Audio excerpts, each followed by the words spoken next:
প্রধানমন্ত্রী হিসেবে শেখ হাসিনাই থাকবেন, আছেন, অনেক কিছুই ওইভাবে চলবে। তো এই কথাগুলো তখন তীব্র পলিটিক্যাল বিতর্কের জন্ম দেয়। কিন্তু এটা একটা কনস্টিটিউশনাল ডিবেট হওয়া দরকার ছিল, একটা কনস্টিটিউশনাল ডিবেট হতে পারত, কিন্তু সেটা হলো না। না হয়ে আমি শেখ রুমিন আমার ঘাড়ের উপরে মানে পলিটিক্যাল কাদা চোরাচুরি হয়ে গেল। হ্যাঁ, মানে এত শ্যালো আমাদের দেশের পলিটিক্যাল অ্যাক্টিভিস্টরা, এত শ্যালো, এত অগভীর যে ওরা বুঝতেই পারলো না যে আমি একটা বিশ্ববিদ্যালয়ে সংবিধানের উপর লেকচার দিতে গিয়ে একটা সাংবিধানিক প্রশ্ন তুলে নিয়ে এসেছি। এবং দীর্ঘদিন ফরহাদ মাজহার সাহেব কিন্তু এই বিতর্কটা করেছেন, যেটা যদি বিপ্লব না হয় তাহলে কিন্তু সংবিধান অনুযায়ী যা যা হওয়ার কথা তাই হওয়ার কথা না। আচ্ছা, এখানে যেটা হয়েছে, আমি যেহেতু সংবিধান অনুযায়ী একটা শপথ নিয়েছি এবং সেটা অনুযায়ী সংবিধান সংশোধনের প্রক্রিয়াটা সেই সংবিধানেই রয়ে গেছে, সো আমার একটা গণপরিষদের শপথ আমি সেই সংবিধান অনুযায়ী আর নিতে পারি না। এখানে কনফ্লিক্ট হয়ে যায়, লিগ্যাল কনফ্লিক্ট। এক, দুই হচ্ছে প্রশ্ন থাকে যে বিএনপি তাহলে কেন এই বিষয়টি অনেক আগেই পরিষ্কার করে নাই, তাই না? তাহলে তো এটা বিএনপির তরফে এক ধরনের দ্বৈত দ্বিচারিতা বলেন, এক ধরনের প্রতারণা বলেন। এটা যারা ওই সংবিধান সংশোধন কমিটিতে গেছে, দিনের পর দিন বৈঠক করেছে, প্রধানমন্ত্রী সহ হ্যাঁ ভোটের পক্ষে ক্যাম্পেইন করেছে, তারপর তাদের এই রিট্রিটটা, একটা বিষয় কিন্তু ভাই বুঝতে হবে, সেটা হচ্ছে বিএনপি দলগতভাবে তাদের সিদ্ধান্ত নেবে। আমি স্বতন্ত্র এমপি হিসেবে এবং একজন আইনজীবী হিসেবে আমি আমার সিদ্ধান্তগুলো আমার মতন, আমার ব্যাখ্যা অনুযায়ী আমি নেব। জামাত কিন্তু তাদের মতো করে সিদ্ধান্ত নেবে। সো বিএনপি যখন বলল সংবিধান সংশোধন পরিষদের ব্যাপারে আলোচনা হলো, গণভোট হলো, হ্যাঁ ভোটের পক্ষে গেল, তারপরে তাদের সই না করার ব্যাখ্যাটা সেটা তো তাদেরকে দিতে হবে। সো এটা সমাধান এখন কিভাবে হতে পারে? পার্লামেন্টে এটা নিয়ে ডিবেট হবে, সার্টেনলি ডিবেট হবে। সংবিধানের ভেতরে থেকেই আপনি সংবিধানকে বাদ করে দিবেন, এটা তো এখন মানে সহজ জায়গা থেকে difficult. It's a total chaos. আমি আপনাকে বলি, আপনি যদি সাংবিধানিক পয়েন্ট অফ ভিউ থেকে দেখেন, আপনি যদি একজন আইনজীবীর পয়েন্ট অফ ভিউ থেকে দেখেন, it's a total mess. It's a total mess. কিছু হতো না যদি সত্যি সত্যি মানে যারা এখন সংসদে যাচ্ছে, বসছে, ক্ষমতা আছে, বিরোধী দলে আছে, তারা যদি একমত হতো যে এই সংবিধান আমরা রাখবো না, ডে ওয়ান থেকে তারা এটাকে একটা বিপ্লবী সরকারের রূপ দিত। সো সমাধান কেবলমাত্র বিপ্লবী সরকারের জায়গাটাতেই ছিল। এখন কথা হলো, যেই আওয়ামী লীগ যেই সংবিধানের উপরে ভিত্তি করে আমরা বলছি যেটা করা যাচ্ছে না, সেই সংবিধানের উপর ভিত্তি করে আওয়ামী লীগ তো এসে দাবি করতে পারে যে পুরো সিস্টেমটাই বৈধ ছিল, অবৈধ ছিল, নির্বাচন অবৈধ ছিল, সবকিছু অবৈধ হয়েছে। তখন খুব অবাক হবার কিছু থাকবে না। আপনি যদি একদম four corners of the constitution দেখেন, একদম লিটারাল মিনিং এ যান, আপনি যদি একদম আক্ষরিকভাবে সংবিধানের ব্যাখ্যায় যান, এটা হতে পারে, এটা হতেই পারে। তবে কি, এখানে একটা তবে আছে, the question of doctrine of necessity একটা ব্যাপার। প্রধানমন্ত্রী নাই, পালিয়ে গেছেন, সংসদের স্পিকার নাই, ডেপুটি স্পিকার কারাগারে, পুরো দলটা মানে সরকারে যারা ছিল, দল না, লেটস কল ইট, সরকারে যারা ছিল তারা কেউ নাই। সো এরকম একটা জায়গায় তো একটা দেশ ভয়েডে চলতে পারে না।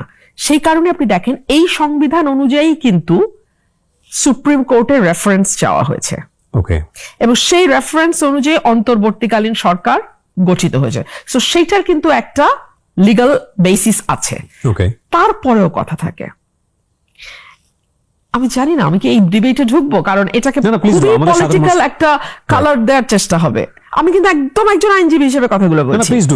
আচ্ছা, এখন আপনি আসেন, এই যে সুপ্রিম কোর্টের রেফারেন্সটা নেওয়া, এই রেফারেন্সের শুনানি হইতে হবে, ওপেন কোর্টে শুনানি হবে। শুনানি করলো কারা, কবে হলো? ওপেন কোর্ট তো ছিলই না, কারণ চিফ জাস্টিস সহ সবাই they were all in hide। তো কোথায় কি, মানে আমি যদি আইনি মানি তাহলে আইনটাকে প্রপারলি মানলাম কিনা, এটা হচ্ছে মূল কথা। এবং সেই জায়গাটায় একটা বড় ধরনের ডিসকাশনের সুযোগ আছে। অনেকেই মনে করতে পারেন যে না, এটা প্রপারলি হয় নাই। এবং আপনি যেটা বলছিলেন টোটাল ক্যাওয়াস সিস্টেম। এখন কথা হচ্ছে, সাধারণ মানুষ তো এত জিনিসগুলো বুঝবে না বা এত ভেতরে যাবেও না।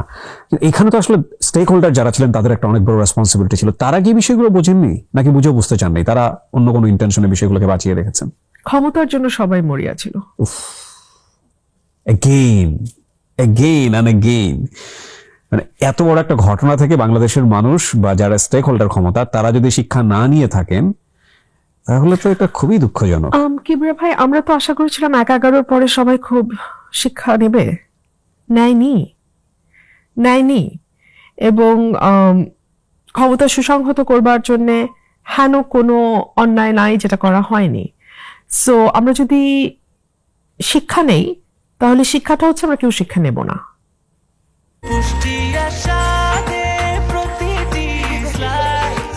ব্রেকফাস্ট, টিফিন কিংবা স্ন্যাক টাইমে মজাদার আয়োজন মানে অল টাইম ব্রেড। আমরা জামাত ইসলামের ভূমিকা নিয়ে ওখানে আসতে চাই। জামাত ইসলাম তো ডেফিনেটলি এই জায়গাগুলো নিয়ে কোশ্চেন রেজ করতে পারতো, বা জামাত ইসলাম তাহলে তাদের পয়েন্ট অফ ভিউটা কি ছিল এখানে? ওনারা কি মানে এতটুকু বোদ্ধ নন যে ওনারা এত বড় একটা, আপনি যেটা বলছেন আইনি ভাষার যে জায়গাটা, যে ফ্লসটা, সেটা তারা বুঝতে পারেননি বা বুঝতে চাননি? তাদের ইন্টারেস্টটা কি এখানে আসলে? আপনার কি মনে হয়? এটা আমার পক্ষে ডিফিকাল্ট বলা, কারণ জামাতের সাথে আমার এই ব্যাপারে কোনো রকম কোনো ডিসকাশন কখনোই হয় নাই। তবে আমার কাছে মনে হয়েছে যে অন্তর্বর্তীকালীন সরকার যদি কিছু ক্ষেত্রেও কিছুটা সফলও হতে পারত তাহলে হয়তো এতটা মরিয়া হয়ে একটা নির্বাচন হয়তো নাও হতে পারত। মানুষের মধ্যে এক ধরনের হতাশা চলে এসেছিল, মববাজি বন্ধ হচ্ছে না, বিভিন্ন জায়গায় গিয়ে চাঁদাবাজি বন্ধ করা যাচ্ছে না, করাপশন বন্ধ করা যাচ্ছে না, law and order situation deteriorate করছে। ল অ্যান্ড অর্ডার সিচুয়েশন নিয়ে কথা বলতে গেলে উদ্ভট কথাবার্তা বলছিলেন তৎকালীন স্বরাষ্ট্র উপদেষ্টা। সো মানুষের মধ্যে এক ধরনের ভীতি, এক ধরনের অনিশ্চয়তা কিন্তু একটা দেশের জন্য সবচেয়ে ক্ষতিকর। অর্থনীতি ভেঙে পড়ে, সমাজ ভেঙে পড়ে এবং একটা সরকার কোলাপস করতে বাধ্য।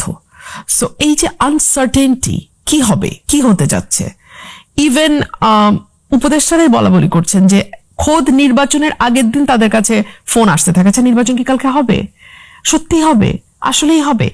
এই যে ডিলেমা, এই যে অনিশ্চয়তা, এটা না পলিটিক্যাল পার্টিগুলোকে একটা ভালো মাইলেজ দিয়েছে।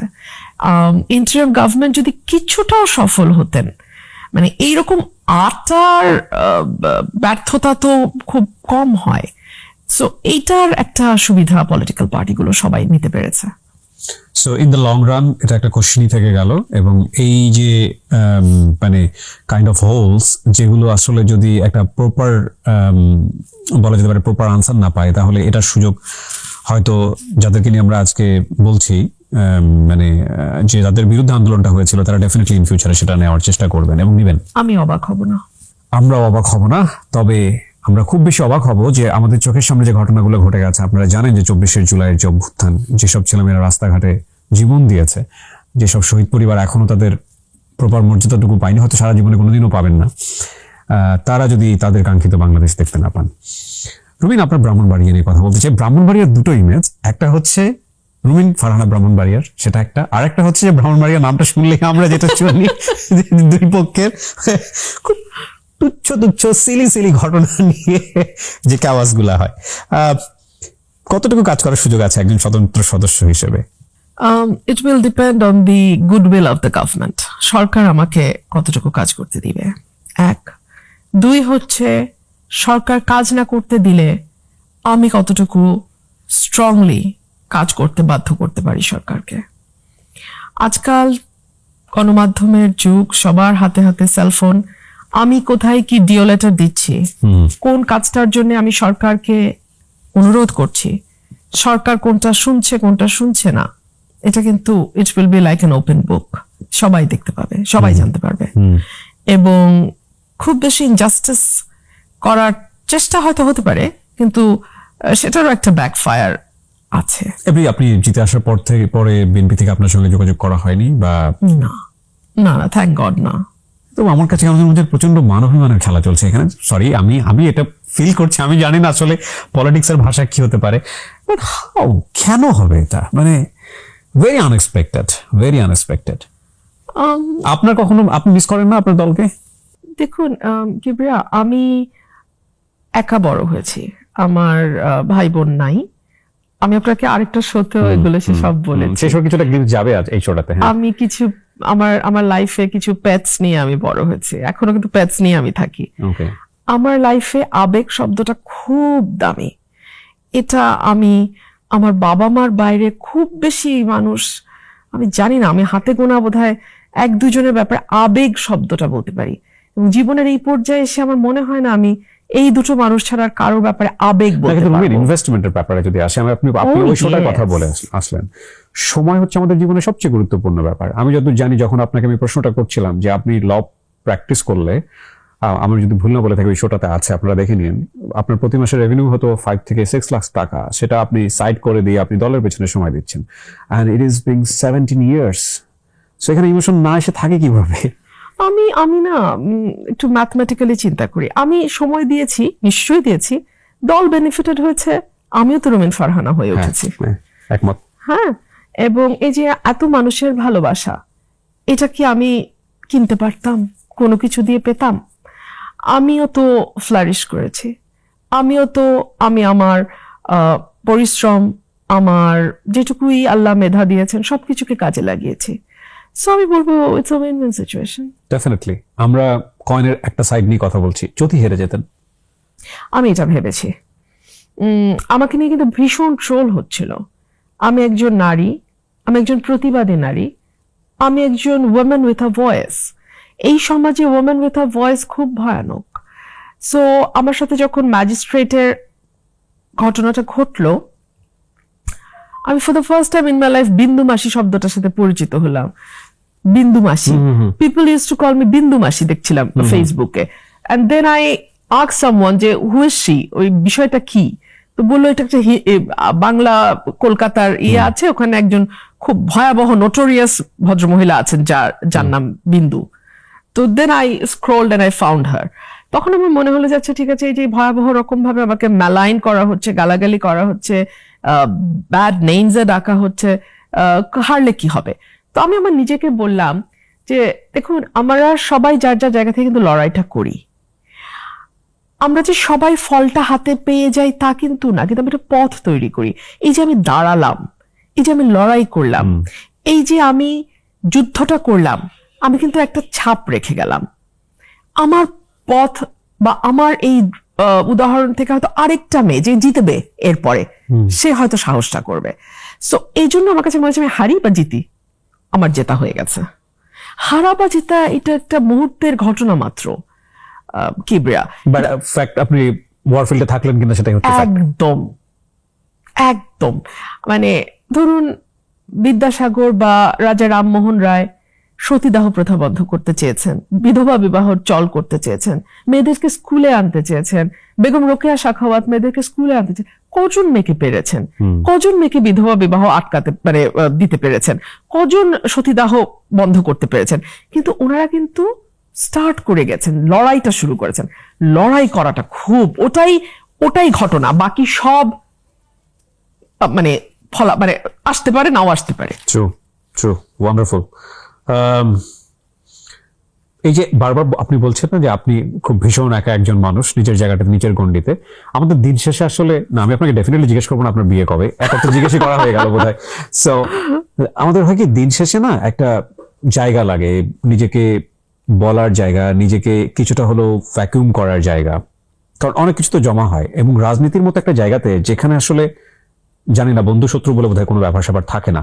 হ্যাঁ, তো সেখানে আসলে নিজেকে অলওয়েজ ব্রেনস্টর্মিং করে সামনের দিকে এগিয়ে যাওয়া is a tough game actually, right? আপনার কি মনে হয়? একটা মানুষ, এটা আমি আমার মধ্য জীবন, এখন আমার হাতে অর্ধেক জীবন আমি পার হয়ে গেছে, অর্ধেকের বেশি। সো আমি আমার অভিজ্ঞতা থেকে আপনাকে একটা কথা বলি। মানুষের সত্যিকারের আশ্রয় যদি কেউ থাকে, সেটা তার খোদা। ওখানে যদি সম্পর্ক মজবুত হয়, আমার মনে হয় না। হ্যাঁ, মাঝে মধ্যে হয়তো মনে হতে পারে আরে একটু শপিং এ গেলে ভালো হইতো, কেউ গেলে, কিন্তু ওইটুকুই। মানে এটা খুবই সারফেস লেভেলে। ভিতরটা কখনো আপনার খালি হবে না, ভিতরটা কখনো আপনার ভ্যাকিউম হয়ে যাবে না। আপনাকে পুরোপুরি ফুলফিলড করে রাখতে পারেন একমাত্র আপনার খোদা, যদি তার সাথে আপনার সম্পর্ক হয়। এর বাইরে আপনি পার্টনারের কথা বলেন, আর ভাই বোনের কথা বলেন, আর আত্মীয় স্বজনের কথা বলেন, মধ্যজীবনও তো পার হলো কিবরিয়া, ঝুটা। এক্স্যাক্টলি, মানে ওকে ফাইন, আমি কোনো মন্তব্য করতে চাই না, বাট আফসোসের জায়গাটা বোধহয় আপনার চেয়ে মানুষেরই বেশি। হ্যাঁ হ্যাঁ, মানুষ খুব, কারণ আমার মজা লাগে কি, আমরা কিন্তু প্রত্যেকে যার যার জীবন যাপন করি। আমি কখনো জানবো না আপনার জীবন কি, এক্স্যাক্টলি, আর আপনি কখনো জানবেন না আমার জীবন কি। ট্রু। আরেকটা মিথ্যা বাবলে আমরা বাস করি, সেটা হচ্ছে ফেসবুক। যেই কাপলের সবচেয়ে হাসি খুশি ছবি আজকে ছাপা হচ্ছে ফেসবুকে, সেই কাপলে রাতে কাঁদতে কাঁদতে আমাকে ফোন দিয়ে বলছে যে ডিভোর্স দিতে চাই, কিভাবে করব, প্রসেস কি, দেনমোহরের টাকা নেব না, জেদাজেদি, বাচ্চার কাস্টাডি কিভাবে নেব, বাচ্চার বয়স 14, বাবা পাবে না, মা বাবা। আমি একদম জীবন দেখে আপনাকে বলছি। তারপরে যখন আমি করি না, সাধারণত মাঝে মধ্যে খুব কাছের কি হলে বলি, এই যে ছবিগুলো, এগুলো প্রতি আজকে সকালেও তো দিলা, ওটা দিতে হয়, মানুষকে বোঝাতে হয়। সো আমরা এত ফেইকে বাস করি না কিবরিয়া, এটা ভীতিকর। আমার কাছে মনে হয় যে একটা মানুষের সাথে থেকে একা হওয়া আর একা থেকে একা হওয়া ফর বেটার, পরেরটা অনেক স্বস্তিদায়ক। For better, true. দায়িত্ব বেড়ে গেছে, এলাকার মানুষজনের প্রতি কমিটমেন্ট আছে। কি করতে চান আপনি আপনার জায়গাটা থেকে? লাইক থাকেন একটা সিগনেচার ওয়ার্ক করে যাওয়া ব্রাহ্মণবাড়িয়ার জন্য, যে আসন থেকে আপনি নির্বাচিত হয়েছেন। আমার এলাকায় দুটো ইউনিয়নের কথা আপনাকে বলি, ওরাইল আর পাকশিমুল। এখানে যোগাযোগ ব্যবস্থা, যাতায়াত ব্যবস্থা বলতে কিছু নাই। আমি নামগুলো বলি এই কারণে যে আমার ভোটাররা খুব খুশি হয় নামগুলো বললে। আচ্ছা, রানীদিয়া, রাজাপুর, কাকরিয়া, ধোবাজাইল, ধামাউড়া, কোনো রাস্তা নাই। পাকশিমুল, জয়দরকান্দি, তেলিকান্দি, কোনো রাস্তা নাই। ওদের একটাই চাওয়া, আপা কোনো মতের একটা রাস্তা করে দেন। ওকে। আমার নির্বাচনী এজেন্ডার এক হচ্ছে আমাদের যোগাযোগ ব্যবস্থার একটা পরিবর্তন আনা। 2 হচ্ছে আমি লোকাল স্বাস্থ্যকেন্দ্রগুলোতে আমি ভিজিট করা শুরু করব এই রমজানের পরেই, এবং সেখানে ডাক্তার এনশিওর করা, ওষুধ এনশিওর করা। কমিউনিটি ক্লিনিকগুলোকে আমি আবার চালু করার চেষ্টা করব, সো দ্যাট অ্যাটলিস্ট বেসিক ট্রিটমেন্টটা প্রত্যেকে যার যার এলাকায় পায়। স্কুল, কলেজ, মাদ্রাসাগুলো আমি চেষ্টা করব আর একটু বেটার সার্ভিস যেন আসে, একদম সার্ভিস বেসড, মানে আমি বলতে চাই যে কল্যাণমূলক একটা সেবা আমি সেটা দেওয়ার চেষ্টা করবো। বিকজ আইডেন্টিটি পলিটিক্স তো আমি করি না, আমার কাজই হচ্ছে ওয়েলফেয়ার পলিটিক্স। কঠিন, কিন্তু ওই চেষ্টা আমি করব। আর আমার এলাকার মানুষ আমাকে অনেক ভালোবাসা দিয়েছে। ডেফিনেটলি দে আর। আমি সারা দেশের মানুষের কাছে কৃতজ্ঞ, এবং আমার এলাকার মানুষের কাছে এত ভালোবাসা। আমার ইলেকশন করার কারণে 200-র উপরে নেতাকর্মী বহিষ্কার হয়েছে, এবং ধরুন এই নেতাকর্মীগুলো তো 17 বছর নির্যাতিত। এটা তো এটা চিন্তা করেন, 17 বছর, এরপরে আবার বহিষ্কার, দল ক্ষমতায় আসতেছে। একটা ছেলে যদি মনটা খারাপ করতো, আমি ভেঙে পড়তাম, কারণ ওর কাছে তো আমার নৈতিক দায়বদ্ধতা। আমি অনেককে বলেছি, আব্বু তোমার যদি মনে হয় যে আমার ইলেকশন করলে তোমার সমস্যা হবে, আব্বু তুমি করো না, আপা আমি ইলেকশন করব। আমার কোন আত্মীয় করেছে? কে করেছে আমার জন্য এত? কেউ তো করে নাই। যাদের জন্য আমি অনেক করেছি, তারা তো প্রথম দফাতে হাত মুছে ফেলছে। আমরা এটাকে বড় করে দেখতে চাই। এই ভালোবাসার প্রতিদান আপনি যেন দিতে পারেন, সেটার জন্য অনেক শুভকামনা। হাস কিভাবে হলো বলেন তো, এই যে মার্কাটা, এটার কোনো স্টোরি আছে? আমরা ফিউচার দেখি না, কিন্তু কেউ তো একজন আছেন যিনি ফিউচার ঠিক করেন।